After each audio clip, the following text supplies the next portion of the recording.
Psalm 138:2 says, I bow down towards your holy temple and give thanks to your name for your steadfast love and your faithfulness, for you have exalted above all things your name and your word. Now your Bible might say something like, for you have magnified your word above your name, as if it's saying God esteems his word above his name.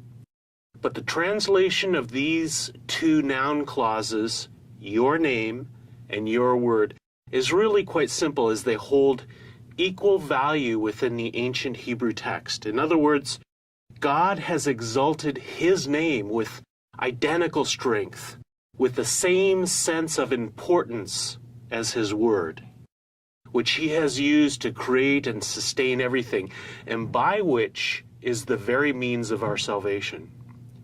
So as we explore this topic of God's sacred name, we need to understand we're talking about something that is as rich and significant as God's word itself. Welcome to our second video in our series on God's name, Yahuwah, which has been created to augment the first video of this series, where we explained how to pronounce God's sacred name. Many find the information in the first video compelling, and rightly so, as we offer 10 different lines of evidence to back up our conclusion. However, many still wonder why so many biblical scholars still use the two most popular names ascribed to God's sacred name, Jehovah and Yahweh. So we've put this study together identifying textual, historical, and archaeological evidence of how God's sacred name has been pronounced throughout history. What you're going to discover is that the key historical figures and the overwhelming historical evidence points to the phonetic pronunciation of Yahuwah. Most scholars are discreetly backing away from the use of the name Jehovah, as this is a German language transliteration, and neither the letter J nor the letter V had an equivalent in ancient Hebrew. So the name is easily dispensed. In fact, as more evidence comes into view, even the Jehovah Witnesses are abandoning this name in their own discussion forums. The second popular name most of us are familiar with is Yahweh, or Yahweh as some pronounce it. This name is actually very recent, first appearing about 150 years ago and starting to become more prevalent with the Messianic movement within the last 50 years.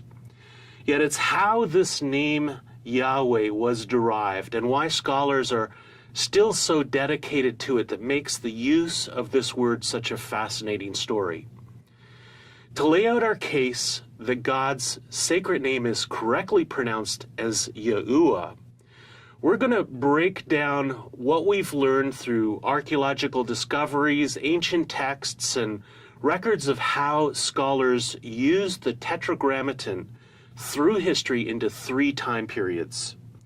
Review the following timelines and it'll soon become clear why we've broken up the evidence into these periods of time. There's no doubt about it.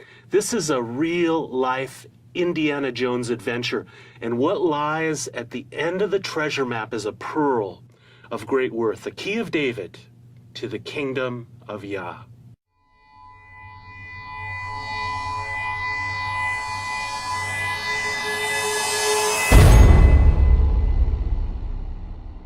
Our first timeline extends through 2,000 years, but it spans through ancient Israel and the early church history, providing us with the most ancient historical evidence to build our case. If you've been through the first video, you know we believe there are institutions and spiritual forces throughout the course of history who are conspiring to obscure God's sacred name. And one of the most effective ways these groups keep God's name obscured and from being used by God's people is by making it seem like it's too complicated for us. Only scholars are qualified to wade through the language of possibilities. And then they tell you that it's impossible for us to really know. Just settle on using the default non-entity name, Lord. But we have a different story to tell. It might be a bit more sophisticated than, let's say, grade 3 math, but it's really not that complicated. Start by selecting the information links just below and begin exploring this fascinating study. We'll make a few comments to tie this information together once you've worked through each of these artifacts.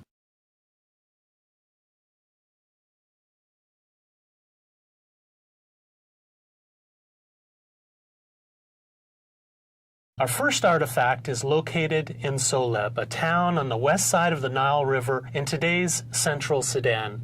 Soleb is the location of an ancient Egyptian temple built by Amenhotep III, who constructed the temple in the image of his great temple at Luxor as a tribute to the Egyptian god Amun-Ra. The site at Soleb is huge, containing a vast necropolis with small tomb chapels decorated with pyramids. And the temple appears to have had some notoriety within ancient Egyptian culture, as it played a central role in some of the Egyptian myths, such as how the eye of Horus was lost in his battle with the god Seth. In one section of Soleb, there's a series of reliefs that speak of captive prisoners, one of which is called the people of Sheshu, who are thought by some to be the Hebrews. Within these reliefs is a 3,400-year-old hieroglyph that appears to contain the oldest archaeological reference to God's sacred name. The sculpture was transcribed by Gerard Jartu of the Association Biblique de Recherche des Anciens Manuscripts in France as Land of the Bedouins, those of Yahuwah. However, the pronunciation of the vowels within these ancient hieroglyphs can be difficult to interpret, and according to the Egyptian semi-consonant standard alphabet, the name could confidently be translated as Yahuwah, which is extraordinarily close to our representation of Yahuwah.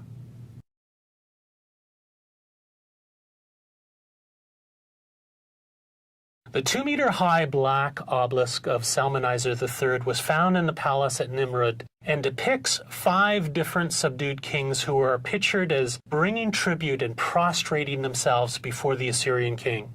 On the second panel down on one of the 4 sides of the obelisk, you can find King Yahuwah of Israel kneeling before Salmanizer, depicting the king of the northern 10 tribes of Israel in 2 Kings 10 at the very time historians would expect, about 840 BC. This artifact adds profound contribution to our research, as here on the obelisk, the king of Israel, known in English as Jehu, son of Omri, we read Jehu's name rendered in Akkadian cuneiform as Yahuwah. This demonstrates the fact that all of the theophoric names beginning with the letters Yud and He, which are found much later in the Masoretic texts as Yah, should in fact be pronounced as Yah.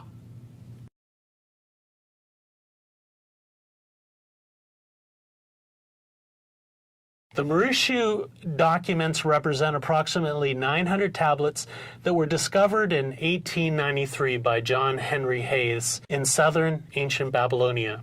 The Mauritius family were Jews who had become a prominent Mesopotamian banking family, central to the region's economy for about 150 years. About 730 of the tablets were from the banking house of Marashu and survived because they were placed in clay jars and were sealed with asphalt. About 8% of the Marashu family's banking clients can be identified as Jews from their names, and many of these names are theophoric, meaning they have God's sacred name in them. The names in these texts demonstrate that the Tetragrammaton would have been pronounced as Yahu in Aramaic. However, the He in Aramaic is silent, which proves that the Yud He Wah theophoric element in the end of the Old Testament names in the Masoretic texts had actually retained their fidelity over 1,500 years and should in fact be sounded out in the identical fashion as Yahu.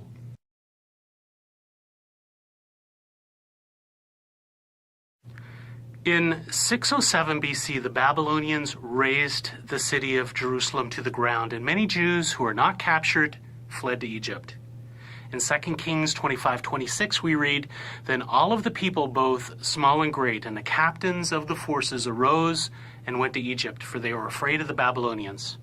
Jeremiah and Ezekiel suggest that many of these Jews fled to Tahpanhes, located in the Teutonic branch of the Nile River. But some of these Jews would travel south along the Nile River and establish a colony on Elephantine Island, Egypt's southern outpost at the border of Nubia, where these Jews actually built a replica of Solomon's temple. The dry soil here is ideal for preserving documents, and hundreds of papaya have been found here written in Heretic, Demonic Egyptian, Aramaic, Greek, Latin, and Coptic.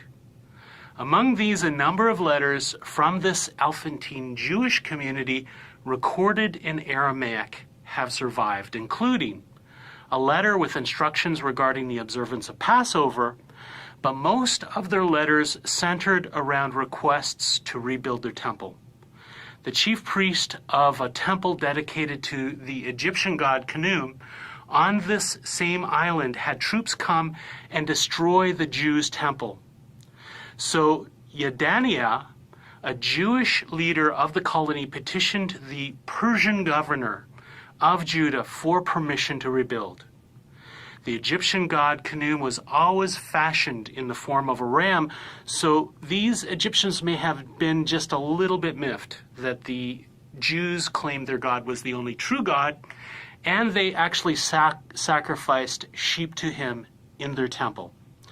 Regardless of the reason for the dispute, the Jewish documents always recorded the name of God as Yahu in Aramaic.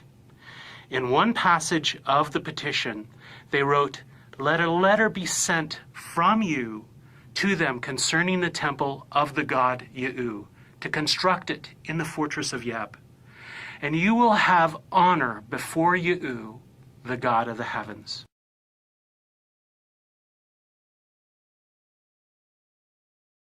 The Old Testament was first translated into Greek around 300 BC by a group of Hellenized Jews in the Egyptian city of Alexandria.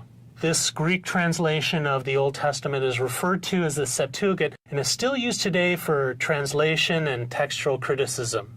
Scholars initially believed that the translators of the Septuagint always used the Greek term kurios, or Lord, in place of the Tetragrammaton, suggesting that the Jewish scribes who wrote the Septuagint believed that God's sacred name could therefore be substituted for the English term Lord.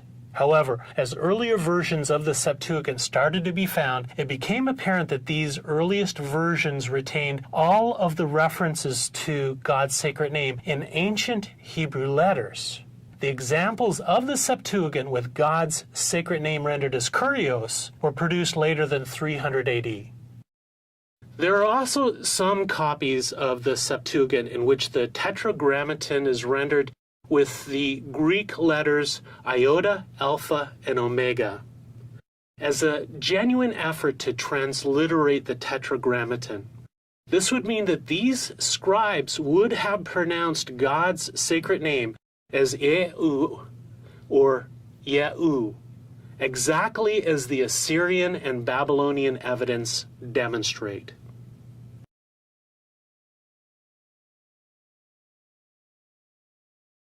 Flavius Josephus was a first-century Jewish historian who initially fought against the Romans during the First Jewish-Roman War as the head of the Jewish forces in Galilee, until he eventually surrendered to Rome in 67 AD. The Roman forces were led by a Roman general called Vespasian, and Josephus told Vespasian that the Jewish messianic prophecies that started their conflict made a prediction that Vespasian would eventually be elevated to the position of the Roman emperor. So Vespasian favored Josephus and kept him around as an interpreter. When Vespasian actually became the emperor of Rome in 67 AD, he granted Josephus his freedom. Josephus then began detailing the history of the Jews in the two books, The Jewish War and Antiquities of the Jews. These two books would one day become widely read through Europe, second only to the Bible in their popularity. They're an invaluable eyewitness to the monumentous turning points in Judaism, Christianity, and Western civilization. Now, in Chapter 5 of Volume 5 of his work, The War of the Jews, Josephus, speaking of the high priest, said this, "A mitre also of linen encompassed his head, which was tied a blue ribbon, about which there was another golden crown, in which was engraved the sacred name of God. It consists of 4 vowels. So, all 4 letters in God's sacred name were expressed in their vowel forms. Discoveries at the Dead Sea community of Qumran reveal the phonetic sounds of the alternate vowels in ancient Hebrew. When these letters for God's sacred name are pronounced out together in their vowel forms, they would be pronounced as Yahuwah or Yahuwah.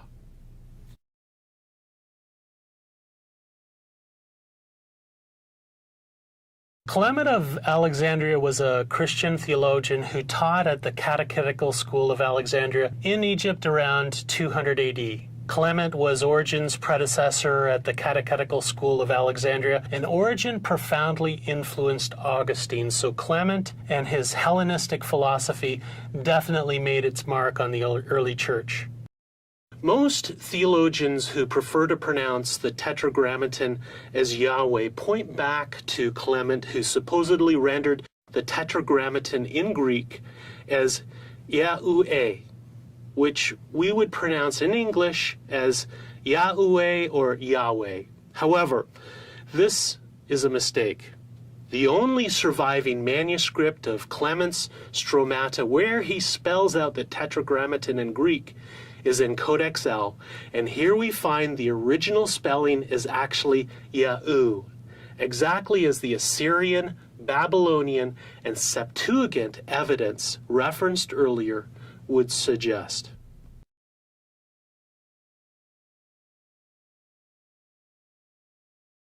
Severus, Patriarch of Antioch, is considered one of the founders of the Syriac Orthodox Church. Through his prolific writings and leadership, Severus was successful in uniting the non-Caledonians into one body with a definite formulated creed. Very little has survived of his work, but we do have a commentary he wrote on the Gospel of John, where Severus used the Greek letters IOA or Yahuwah to identify God's sacred name. No one really knows how he came up with this rendering of the Tetragrammaton, but it is without question the simplest way to spell God's sacred name Yahuwah by using Greek letters.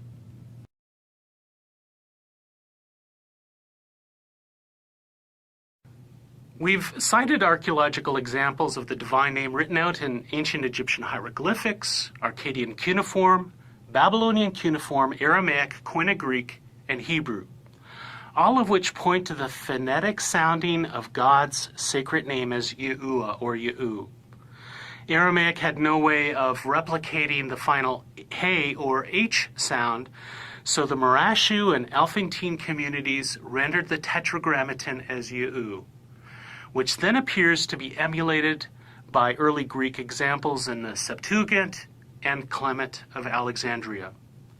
It's possible that this phonetic rendering of Yahu, identifying God's sacred name, fell out of favor among the early church fathers because the Gnostic cults often used the Greek iota, alpha, omega, or Yahu form to identify the first demiurge, or God.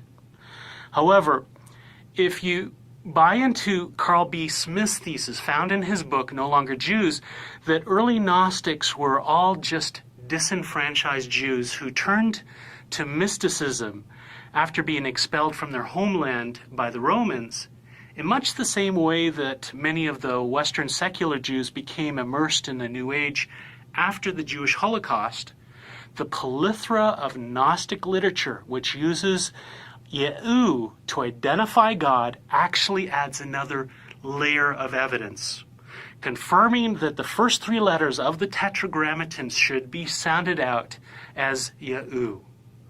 But we want to go back to the ancient Hebrew sources and pronounce all four letters of God's sacred name. And we tie these language forms together with the evidence from our next timeline. The case for God's sacred name being Yahuwah becomes absolutely compelling.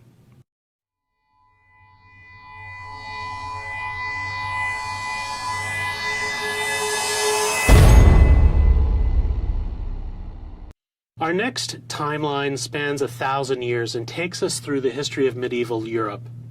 Apart from one instance of Ramon Martí expressing the divine name as Yahuwah, the overwhelming consensus through this period of both Jewish and Christian documents and scholarship is the Tetragrammaton was articulated as Yahuwah. What we find is the first two letters of the divine name Yod and He are always sounded out as Yah throughout our first timeline, and then Yeh through this second timeline. There is a significant incident we need to review that explains this slight variation appearing between these two timelines. Many linguists believe that the first syllable of the divine name Yah was changed to Yeh as a result of the influence of the Aramaic language during the Jews' Babylonian captivity. In practical terms, they started inserting two small dots called a shrua below the letters of some nouns, effectively turning the A sound of names like Zachariah, as found recorded in the Septuagint, into an E sound we now see recorded as Zechariah. We also find the same effect on the Messiah's name, changing the English name we know as Joshua from Yahusha to Yeshua after the Babylonian captivity.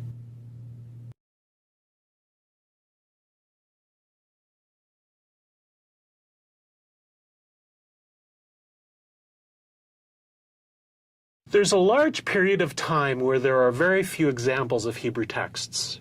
Essentially, from the period of 100 AD to 1000 AD, it appears as though the medieval church and Islam had effectively wiped out almost every Hebrew document. However, some examples have miraculously survived, and more examples are coming to light all the time, such as the Vatican Library's 9th century Midrash on the book of Leviticus, the Cairo Genza, which has texts that date back as far as the 7th century, and the Ashkar Gibson manuscript, which is thought to date back to the 6th century. Christian D. Ginsburg's work entitled The Old Testament compared various readings from more than 70 manuscripts of the oldest Masoretic text. Some of these manuscripts, which Ginsburg dated back to about AD 850, convinced Ginsburg to render the sacred name as Yahuwah. Juan W. Lee, a professor at Calvin College, confirmed Ginsburg's assessment of these early Masoretic texts, but believes the divine name should be read as Yahuwah. This conclusion is verified by the Codex Leningrad, which is the oldest complete Hebrew text in the world, and clearly has God's sacred name recorded as Yahuwah.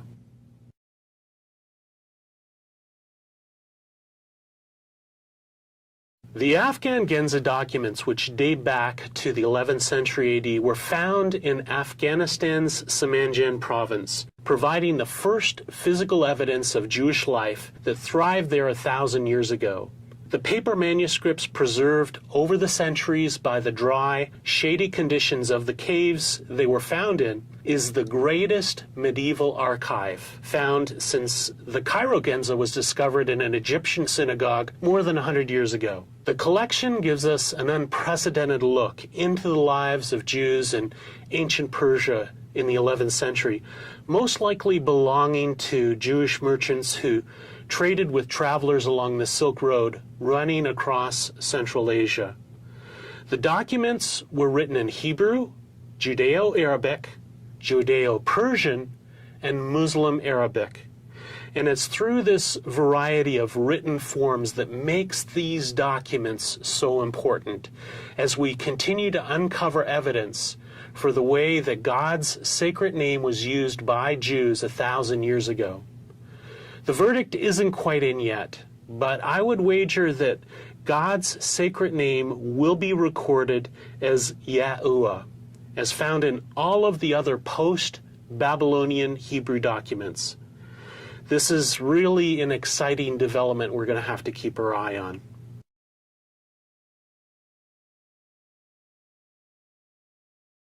Maimonides was born in Cordoba, Spain, but first moved to Fez in Morocco and then to Fustat, Egypt, rather than be forcibly converted to Islam. His writings on Jewish law were acclaimed and acknowledged to be one of the foremost rabbinical arbiters and philosophers in Jewish history. His copious work comprised a cornerstone of Jewish scholarship. His works included a commentary on the Mishnah, a treatise on logic, and the Mishnah Torah, which was a comprehensive code of Jewish law. But the one work we're most concerned with was a book he wrote called Guide for the Perplexed, which philosophically attempts to harmonize Aristotle's philosophy with Jewish theology. In the Guide for the Perplexed, Maimonides states that the divine name is pronounced without any difficulty according to the letters, which is a phrase found several times in the Talmud where readers are warned not to pronounce the name as it is written or according to the letters. But Maimonides reasoned that it's impossible to establish a relationship with a nameless God, so he argued that the tetragram is different from any other name like Adonai or Elohim and so forth, because it's the personal name of God. As such, Maimonides would have pronounced God's personal sacred name as Yahuwah.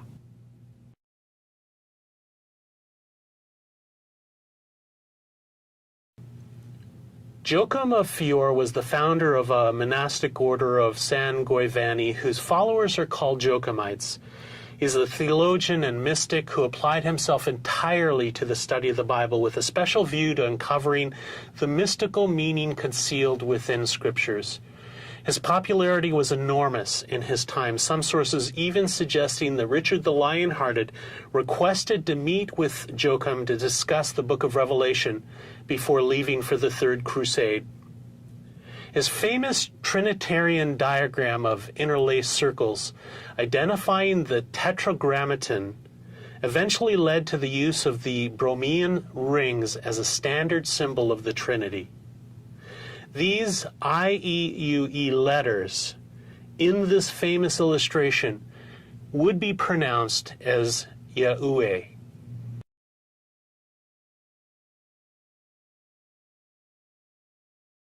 Ramon Martí was a 13th century Dominican friar and renowned theologian, considered to be the greatest Hebraist in the Middle Ages.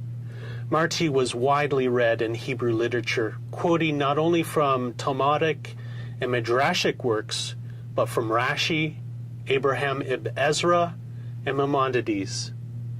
In 1250, he was appointed to make a study of Oriental languages with the purpose of carrying on a mission to both the Jews and the Moors. He's best remembered for his polemic work Pugo Fidei, which became popular among Dominican monks and other ardent defenders of the faith.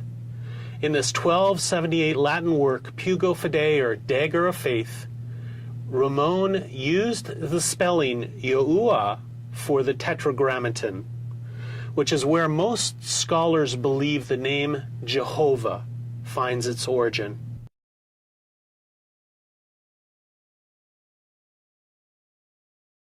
Nicholas of Cusa was a German mathematician, astronomer, and theologian. He was also an influential philosopher who stressed the incomplete nature of man's knowledge of both God and the material world in his writings. Among Cusa's other interests were diagnostic medicine, and applied science, where he was an early voice who emphasized empirical knowledge. He was also known for leading the ecumenical movement in the 1439 Council of Florence, and in 1448 he was appointed as cardinal. But we need to go back to 1430, when Nicholas of Cusa made a statement in a sermon he gave in support of the Trinity called "In the Beginning Was the Word," in which he spelled out the Tetragrammaton as Yahuwah.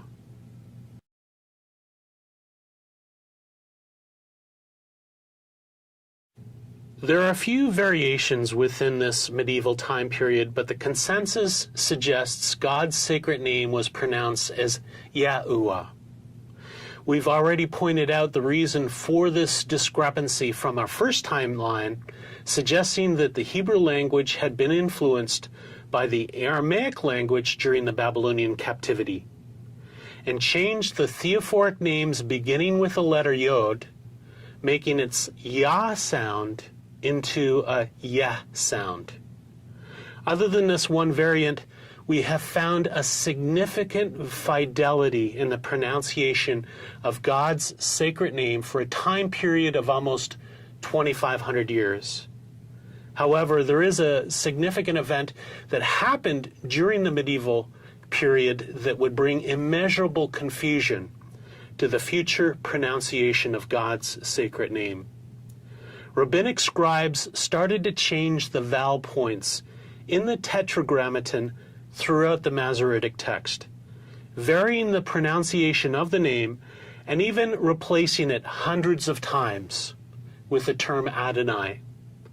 No other single act has ever so corrupted the fidelity of Scripture, but these Masoretic scribes had their reasons.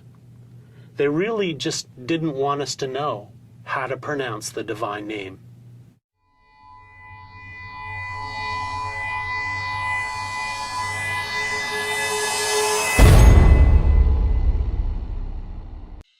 Our third and final timeline extends from the time of the Protestant Reformation to the present. As you will see, both historical scholarship within the Roman Catholic Church and most of the key Protestant thinkers at the time of the Reformation had independently but collectively come to the same conclusion. The sacred name of God was pronounced Yahuwah. The French scholar Gerard Jartou suggests that the acceptance of this name Yahuwah, representing the divine name, had become so prevalent at the time of the Reformation that even lay people in the church started using it. What an absolutely fascinating coincidence that the majority of the church were almost perfectly articulating the sacred name of God right at the time of the greatest movement of God's Spirit on the church since the time of the early church.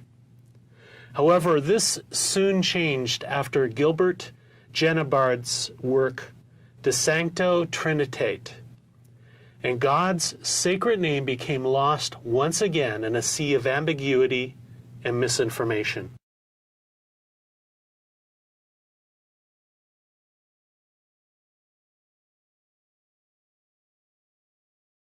Pietro Galazzino was an Italian priest who had gained an extensive knowledge of biblical languages, including Greek, Hebrew, and Jewish Aramaic. At the request of both the Pope and the Emperor, Galazzino wrote his chief work, De Arcanis Catholicae Veritatis, concerning the secrets of universal truth, which was a polemic that critically reviewed the Jewish oral law from a Roman Catholic perspective. Galazzino used a number of Jewish writings in an effort to convince the Jews that their own writings yielded proof of the truth of the Christian faith. The work borrowed largely from Raymond Martini's work, augmented with quotes from the Zohar. Here within his great manifesto, Galazzino transliterated the Tetragrammaton as Yahuwah.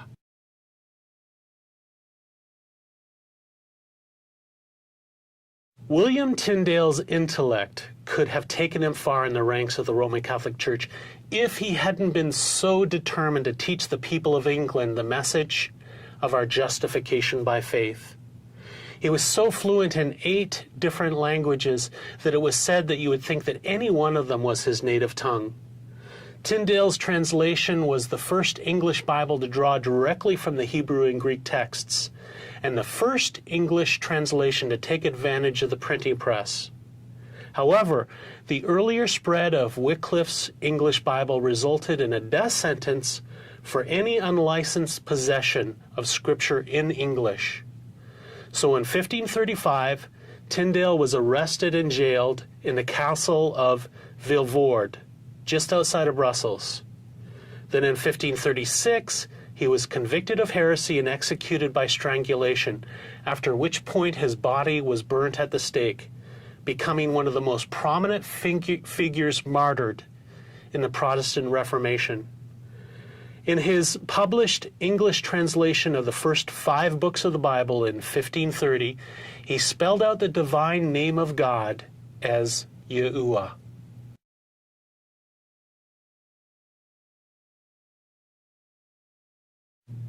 Martin Luther was an Augustinian monk who became a doctor of theology at the University of Wittenberg in 1512. Luther's disdain for the sale of indulgences led him to declare his opposition to corruptions he saw within the Roman Catholic Church in October of 1517 by nailing his 95 Theses of Contention to the door of the church in Wittenberg. Luther's refusal to recant from his various writings that opposed church authority resulted in his excommunication in 1520 by Pope Leo X at the Diet of Worms. But his work continued, and he translated the New Testament into German for the first time, publishing it in September of 1522. Luther became the single most influential figure in the Protestant movement, as his personal conviction in salvation through faith alone would ultimately overthrow the powerful grip of the Roman Catholic Church and reshape medieval Europe. In 1526, Luther wrote in a sermon on Jeremiah 23, 1-8, in which he stated, "This name, Yahuwah, Lord, belongs exclusively to the true God." He also refers to the same rendering when he wrote in 1543 that the Jews alleged that the name Yahuwah to be unpronounceable. They do not know what they're talking about. If it can be written with pen and ink, why should it not be spoken? Which is much better than being written with pen and ink.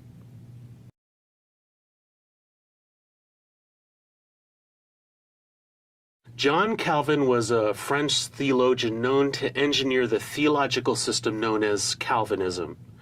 Many consider Calvin and Martin Luther to be the 2 most significant architects of the Protestant Reformation. John Calvin was a prolific writer of theology, but his most notable work was the Institutes of the Christian Religion, first published in 1536 in Latin when he was 26 years old. He broke from the Roman Catholic Church around 1530 and fled to Basel, Switzerland in 1536 after religious tensions provoked a violent uprising against Protestants in France. In 1535, Calvin prefaced the O'Leviton's Bible, which used the name Yahuwah, and later in 1563, when he published his comments on the first 5 books of Moses, he systematically used the form Yahuwah.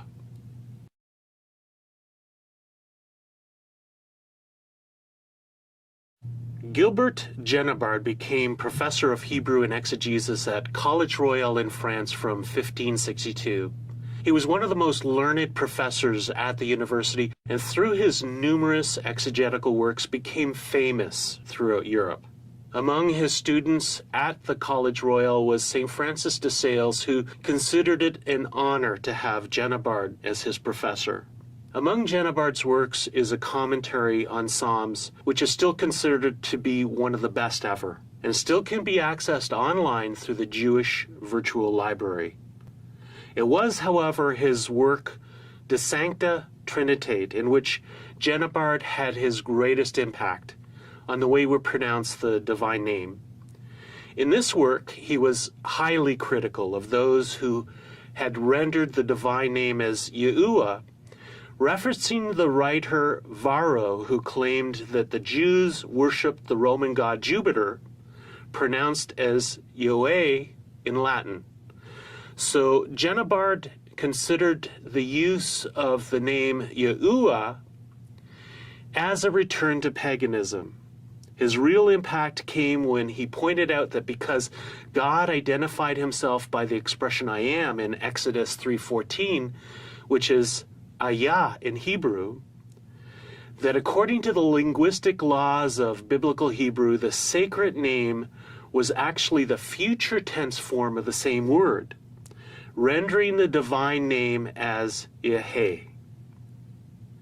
It is this argument that has since mesmerized scholars for hundreds of years now, and has precipitated the English name we now know as Yahweh.